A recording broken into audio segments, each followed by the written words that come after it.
খাবার, ঔষধ ছাড়াও লাইফস্টাইল, যারা সন্তান ধারণ করতে যাচ্ছেন, এরকম প্রিপারেশন নিচ্ছেন এবং যাদের এই সমস্যাগুলো রয়েছে, তাদেরকে অবশ্যই এই লাইফস্টাইল গুলো মেনটেন করতে হবে।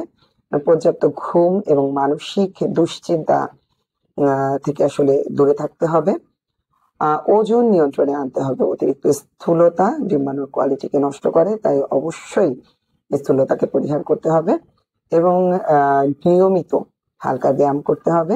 এই হালকা ব্যায়াম আপনার ডিম্বাণুর স্বাস্থ্যকে ভালো করবে, আপনার শরীরকে সুস্থ রাখবে। তো এই বিষয়গুলো আসলে ওষুধের পাশাপাশি অবশ্যই মেনটেন করা উচিত ডিম্বাণুর কোয়ালিটিকে ভালো করতে।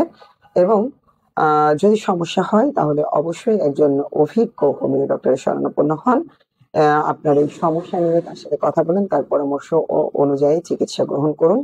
আপনার আজকের একটি পদক্ষেপ আপনাকে কয়েক ধাপ এগিয়ে দিবে আপনার সুন্দর, সুস্থ এবং আনন্দিত মাতৃত্বের দিকে।